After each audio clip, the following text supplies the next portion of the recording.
జై శ్రీరామ్. క్షేత్రదర్శినికి స్వాగతం.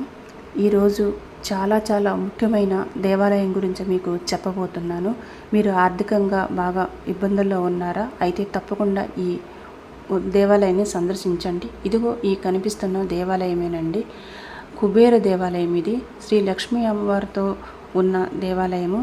కుబేరుడు మన శ్రీ వెంకటేశ్వర స్వామి వారికి అప్పిచ్చిన మహానుభావుడు. మనకి ఇవ్వకుండా ఉంటాడా చెప్పండి? మనకు కూడా ఇస్తాడు.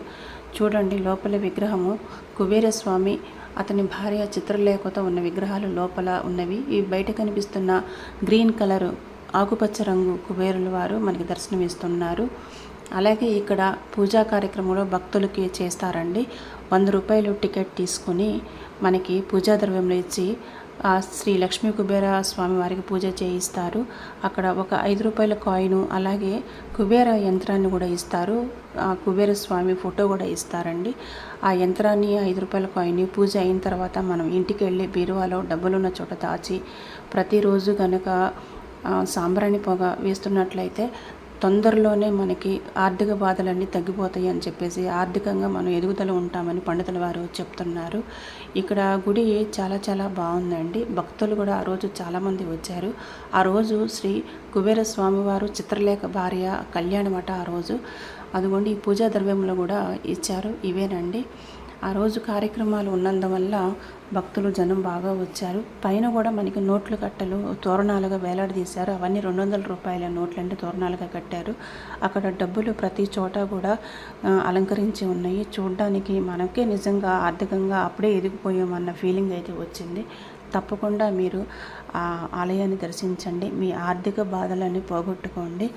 ఇక్కడ పూజా కార్యక్రమం కూడా ఎక్కువసేపు ఉండదండి. ఒక 10 నిమిషాలు ఉంటుంది. అదిగో ఆ రోజు చేసిన పూజ వెనకాల స్వామివారు. తర్వాత పక్కనే ఈ గ్రీన్ కలర్లో ఉన్న కుబేర స్వామివారు భక్తుల సందర్శనార్థం ఉంచారండి. చాలా బాగుంది. పక్కనే ఉన్న కోనేరులో చేపలు కూడా ఉన్నాయి. చూడడానికి మనసు అంత ఆహ్లాదకరంగా అనిపించింది. ఒక ధైర్యం అయితే వచ్చిందండి. తప్పకుండా మీరు ఒకసారి వెళ్ళండి. మీకు అడ్రస్ కూడా ఈ దీంట్లో ఇచ్చాను, ఒకసారి చదవండి. అలాగే ఇక్కడ పక్కనే మహంకాళి అమ్మవారు టెంపుల్ అని ఉందండి. ఆ టెంపుల్ కూడా చాలా శక్తివంతంగా అనిపించింది. అమ్మవారు చూడండి, మీకు ఫోటో కూడా పెట్టాను. అమ్మవారు చాలా గంభీరంగా కూర్చుని ఉన్నారు చేతిలో త్రిశూలంతో. చాలా అమ్మవారిని చూడాలని అనిపించింది. వెళ్ళిన వారు ఒకసారైనా అమ్మవారిని దర్శించండి, మీకు మంచి కలుగుతుంది. అలాగే ఇక్కడ అడ్రస్ అది ఇచ్చాము, ఒకసారి చూసుకోండి. తప్పకుండా ఆర్థిక బాధలు ఉన్న వాళ్ళు వెళ్ళి కలవండి. మీ ఆర్థిక బాధలు తొలగిపోతాయి. నలుగురికి షేర్ చేయండి, ఆ పుణ్యం కూడా కట్టుకోండి. అలాగే సబ్స్క్రైబ్ చేసుకోండి. మీకు త్వరలో ఇంకా మంచి వీడియోలు కూడా ఇస్తాను. ధన్యవాదాలు.